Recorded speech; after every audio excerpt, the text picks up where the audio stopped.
Bismillah, statement Al-Quran syifa sebagai obat. Apa itu syifa? Itu dulu. Ya, apa itu syifa? Saya ingin selalu bergerak dengan pemahaman yang jelas. Ada ontologi, epistemologi, dan aksiologi. Kita arahkan ke dasarnya dulu, ontologinya. Quran surah ke-17 Al-Isra. Ya, di ayat yang ke-82. Allah memberikan statement tentang syifa di situ. Ya, paling kiri agak ke tengah sedikit. Wa nunazzilu minal Qur'ani ma huwa syifaa'un wa rahmatun lil mu'minin wa la yazidudz zalimina illa khasara. Wa nunazzilu minal Qur'an, dan kami turunkan dari ayat-ayat Quran itu, minnya tab'id, menunjuk pada sebagian. Jadi nanti ayat Quran itu punya banyak keutamaan. Setiap ayatnya itu keutamaan pedomannya ke A, keistimewaannya bisa A, nanti yang lain bisa B, bisa C. Ada terkait dengan penyakit, ada terkait dengan kesuksesan, ada terkait dengan karir, dengan macam-macam. Ya, itu bimbingan yang kompleks dan sangat luas. Nah, ada sebagian ayat Quran itu yang ayatnya memberi petunjuk langsung berfungsi sebagai syifa. Ya. Wa rahmatul lil mu'minin, ada ayat lain berfungsi sebagai rahmat. Tapi ingat, lil mu'minin, bagi orang-orang yang yakin, tanpa ragu. Jadi kalau kita ingin berinteraksi dengan Al-Quran, kaidah pertamanya jangan pernah ragu. Ya, Quran surah kedua ayat 2. Dzalikal kitabu la raiba fi. Semua isi Al-Quran akan jadi petunjuk hudan lil muttaqin, bagi orang takwa, syaratnya la raiba fi. Jangan ragukan sedikit pun. Anda ragu, Anda tidak mendapat manfaatnya. Oke, sekarang kita kembali. Apa itu syifa? Syifa sering diterjemahkan dengan obat. Ya, penawar. Syifa sesungguhnya punya arti yang lebih luas.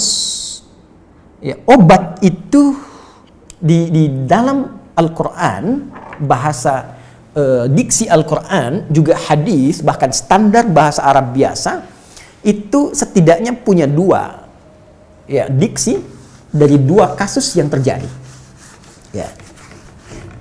Satu begini, jika penyakit ya, yang butuh obat, penyakitnya itu berupa penyakit fisik saja, secara fisikal.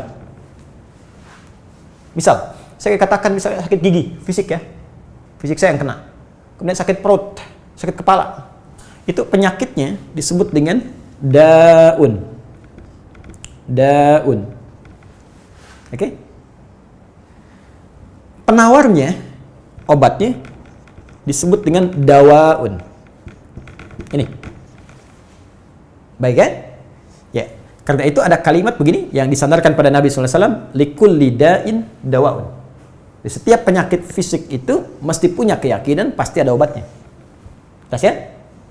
Nah, yang kedua, ada jenis penyakit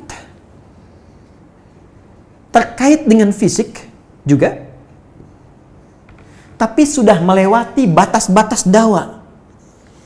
Jadi ini menggunakan obat medis standar, ya, ini susah. Bahkan sebagian mengatakan, dokter mengatakan, wah ini nggak bisa nih, udah give up gitu kan? It's impossible, ini nggak mungkin, ya. Jadi sudah give up di sini, ini udah nggak memungkinkan. Nah. Atau yang kedua, penyakitnya tidak terkait dengan fisik secara langsung, tapi ada yang terkait dengan aspek-aspek psikal, ya. Secara psikologis, penyakit hati, iri hati, dengki, dan dendam, dan itu juga berpengaruh kepada fisik, tapi sudah melampaui batas fisik. Orang iri hati kan fisiknya terganggu, kayak enak makan, kan? Ya, pusing, tidur, bahkan tidur pun masih nggak enak, ngigonya juga masih dengki juga, gara-gara kamu nih tidur, masih keluar kalimat itu, ya, nggak enak kan? Dan nggak mungkin berobat mencari dawa, nggak mungkin. Ya, silahkan cek ke rumah sakit, ada poli dendam, poli iri hati, nggak mungkin. Ya, yang ada poli gigi, poli mata, kan? Ya, poli iri hati, poli dendam, nggak ada, poligami nggak ada di rumah sakit. Anda nggak mungkin menemukan itu. Ya, nah maka penyakit yang lebih lekat kepada aspek non fisik itu seringkali diistilahkan oleh Al-Quran dengan kata marad namanya, maradun. Ya, penyakit hati. Karena itu ketika Allah menyifati orang munafik yang hatinya bermasalah, Allah tidak menyebutkan kata daun, tapi menyebutkan kata marad. Silahkan cek di Quran surah kedua Al-Baqarah ayat 10. Fi qulubihim marad. Ya, di dalam hati mereka ada penyakit. Hati yang di sini bukan hati fisik ya. Ya, tapi sumber kehidupan kita. yang ditetapkan oleh roh. Nanti ketika fisik itu mulai sempurna selama 4 bulan jadi mudghah. Jadi kan ada 3 tahapan seperti kita ketahui, ya. Dari mulai di Al-Arba'in, kalau kita baca Al-Arba'in, Al-Imam An-Nawawi, hadis nomor yang keempat, ya, Abdullah bin Mas'ud radhiyallahu ta'ala anhu qala qala Rasulullah sallallahu alaihi wasallam huwa as-sadiqul masduq inna ahadakum yujma'u fi batni ummihi 40 yawman nutfah. 40 hari pertama ya itu baru berbentuk penyatuan, perpaduan antara spermatozoa dengan ovum, thumma yakunu alaihi 'alaqah, kemudian misla dzalika 'alaqah 40 hari kedua berbentuk zigot yang telah menempel di dinding rahim, thumma yakunu misla dzalika mudghah, 40 hari ketiga berbentuk mudghah, daging keratan. Bahkan sudah jadi bahasa sekarang ya di masa kan bahasan janin ya di kurikulum kedokteran saya lihat redaksinya sama, mudghah ya. Nah, dalam fase ini kemudian ditiupkan roh ya, wa yursalu alaihimul malak alaihil malak, dan diutus malaikat, wa yu'maru bi katbi arba'in, dan diperintahkan menetapkan 4 hal. Nah, saat ditiupkan roh ini itu terjadi kemudian penyatuan antara fisik dengan roh. Itu ada di Quran surah ke-15 ya, ayat ke-28. Ya, wa idz qala rabbuka lil malaikati inni khaliqun basyaran min salsalin min hama'in masnun fa idza sawaituhu wa nafakhtu fihi min ruhi. Jadi roh masuk ke dalam jasad seseorang, ya ke dalam fisik seseorang. Ketika sudah masuk, dia bisa bernafas kan, ada kehidupan, unsur kehidupan. Karena itu nafas terambil dari bahasa Al-Qur'an. Jadi begitu kemudian sudah masuk roh ke dalam jiwa, menjadi nafas namanya, berubah dari roh jadi nafas. Ya, maka dia membawa 2 potensi. Ya, ada fujur, ada takwa. Di Quran surah 91 ayat 7 sampai 10. Wa nafsi wa ma sawwaha fa alhamaha fujuraha wa taqwaha. Jelas ya? Maka wa nafsi wa ma sawwaha, jika roh sudah masuk ke dalam jiwa jadi nafas, dan disitulah manusia bisa bernafas. Tapi jangan lupa dia membawa 2 potensi. Ada potensi kebaikan, takwa, ada katalis kebaikan. Saya tidak mengatakan yang buruk. Itu katalisnya. Jadi lawannya langsung. Yaitu jujur lawannya dusta. Ya, marah lawannya sabar. Yang sabar itu takwa, jujur itu takwa. Yang marah, yang sombong, yang bohong itu namanya fujur, itu katalisnya. Di Allah menciptakan sifat marah bukan ingin membuat Anda pemarah, tapi ingin kemudian memacu supaya yang sabarnya muncul. Sebab kalau nggak ada marah, bagaimana bisa ada sabar? Itu cara membacanya. Nah, di sini terjadi pergolakan. Ya, apa kaitannya dengan ini? Orang-orang yang tidak bisa mengendalikan sifat takwanya dan tidak menjadikan sifat fujurnya sebagai katalis, tapi diikuti menjadi dominan, maka jadi penyakit di hatinya. Itu yang disebutkan dengan marad namanya. Ya, itulah yang memunculkan penyakit riya, pamer, gitu kan? Sum'ah, ingin didengar orang, sombong turunannya, ya, kemudian dendam dan sebagainya. Ini marad. Marad ini dan penyakit yang sudah melewati batas fisik, kalaupun terkait dengan fisik, nggak ada obatnya dari dawa. Yang ada hanya syifa. Maka jika ada orang tertentu yang terkena penyakit fisik yang sudah di luar batas dawa, yang medis misalnya udah nggak bisa nih, ini nggak mungkin, maka beralihlah dari dawa ke syifa. Ini yang pernah dilakukan oleh Nabi Ayyub alaihissalam. Ketika diuji dengan penyakit, Allah contohkan langsung supaya kita bisa meniru.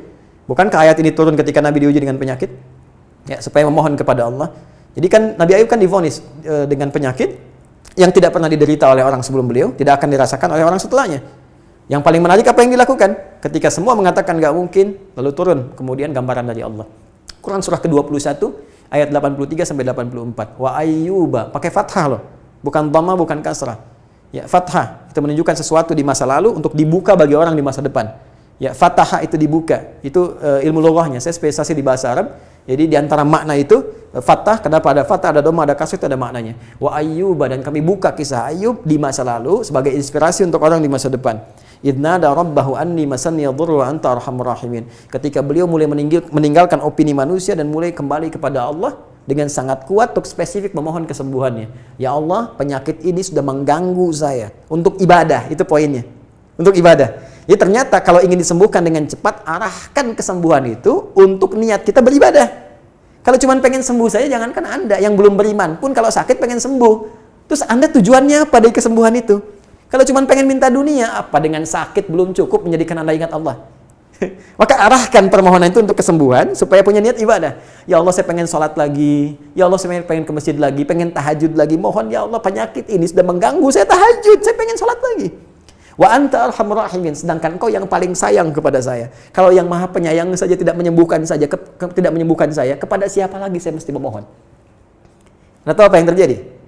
Begitu kalimat itu muncul dengan penuh kekuatan, keyakinan, visi yang benar, memanggil Allah dengan panggilan yang sangat halus, lembut, ya, terasa ke dalam jiwa, Maka jawabannya tidak menunggu lama. Fastajabna lahu fakashafna ma bi min dhurrin wa atainahu ahlahu wa mithlahu ma'ahum rahmatan min indina wa dzikra lil 'abidin.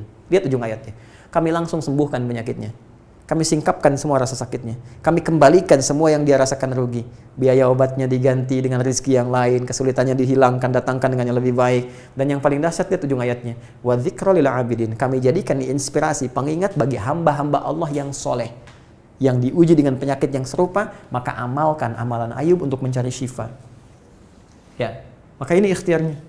Termasuk syifa, bisa mengobati penyakit hati. Nah, lalu sekarang apa terapannya? Karena disebutkan ada ayat-ayat Quran berfokus sebagai syifa. Ya, ini yang digunakan sebagai zikir diantaranya. Apa itu? Tadi saya sampaikan Al-Fatihah. Ya, itu lengkap. Al-Fatihah itu disebut syafiyah. Surah syafiyah, surat penyembuh. Silahkan Anda buka semua kitab tafsir.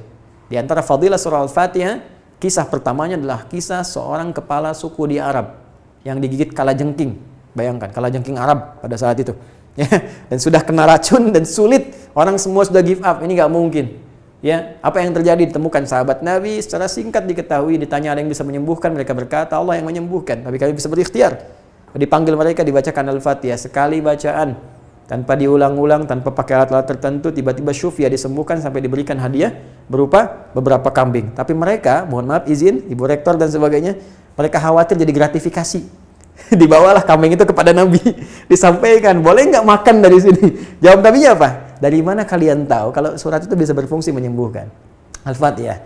Tapi gimana cara baca Al-Fatihahnya? Karena dulu orang sekali baca sembuh, sekarang orang 1000 kali malah nambah penyakit. Apa yang salah? Nah, berarti nanti ada terapan lagi ilmu yang lain, kan? Nanti ada surah ke-26, Asy-Syu'ara ayat 80 itu zikirnya Nabi Ibrahim.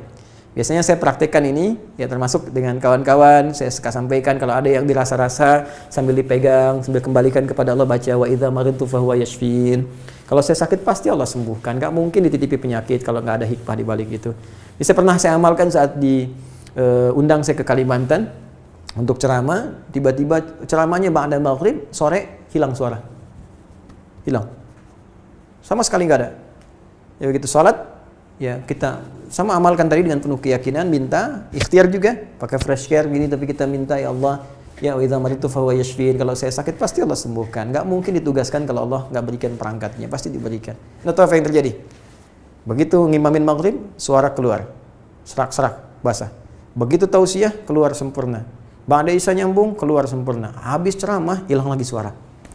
Hilang lagi suaranya, supaya disuruh istirahat, gak banyak nanya orang gitu kan. Tapi itu menarik. Dan puncaknya tadi, Quran surah ke-21 ayat 83 sampai dengan 84. Tergantung kasusnya. Kalau di kasusnya misalnya kasus mohon maaf ya terkait dengan kehamilan, nanti ada lagi yang lain ayat-ayatnya ya. Misal di Quran surah ketiga ayat 38 sampai 39, nanti di Quran surah ke-19 menjelang persalinan dari ayat ke-25 sampai dengan ayat ke-26, nanti di Quran pas kalau sudah berkembang janinnya, ada di Quran surah ke-7 misalnya ayat 189 dengan doanya dan turunan lainnya. Bahkan bisa diamati teman-teman yang di SPOG misalnya atau di kebidanan, ada nanti ayat-ayat spesifik Quran surah ke-22 ayat yang kelima, ya ada di Quran surah ke-23 Al-Mu'minunnya ya ayat 11 sampai 13-nya itu lengkap sekali. Kita bisa gali sampai ke situ. Itu yang kita maksudkan syifa. Jadi keluarkan ayat-ayatnya, tapi bukan sekedar dibaca, dalami isinya. Sehingga paham apa yang harus dilakukan. Karena di sini nanti ada konsep ikhtiar juga. Ikhtiarnya bagaimana, ya secara medisnya seperti apa, dan pertolongan kepada Allahnya bagaimana. Terakhir Nabi pernah datangi seseorang, dia minta disembuhkan. Ya Allah, ya Rasulullah, si fulan sakit, tolong sembuhkan. Kata Nabi, idhab ila tabib, pergi ke dokter. Kata orang ini, Anda kan Nabi, tinggal berdoa disembuhkan. Jawab Nabi sangat elegan. Pertanyaan orang ini bagus, Anda Nabi, berdoa dikabulkan, pasti. Tapi jawab Nabi sungguh elegan. Kata Nabi, kesembuhan itu dititipkan di tangan para dokter. Jadi Nabi ingin memberikan satu isyarat, Anda tetap ikhtiar. Karena tidak selamanya Nabi akan hidup. Ya, karena itu dokter-dokter mesti belajar. Saya menambahkan dokter-dokter yang bisa belajar dari Quran juga. Saya mengharapkan nanti ada dokter mata yang hafal, ya, misalnya ayat-ayat tentang doa, ayat tentang mata, ya, riset tentang ayat-ayat mata, hadis-hadisnya apa, sehingga Anda bisa menerapkan resep-resep yang indah. Ya, waduh, kenapa nih dok, mata saya nih nggak bisa dikontrol nih, sakit. Kenapa? Saya kalau ngelihat tetangga beli kulkas sakit, kan nggak bisa dikasih obat tuh ya. Anda bisa kasih resep Quran surat sekian, ayat sekian, sekian. Nah, itu yang banyak kejadian sekarang. Ya, orang matanya sehat tapi tidak bisa membedakan mana milik dia, mana milik orang lain. Demikian juga dengan yang lainnya. Itulah syifa. Wallahu ta'ala a'lam bishawab.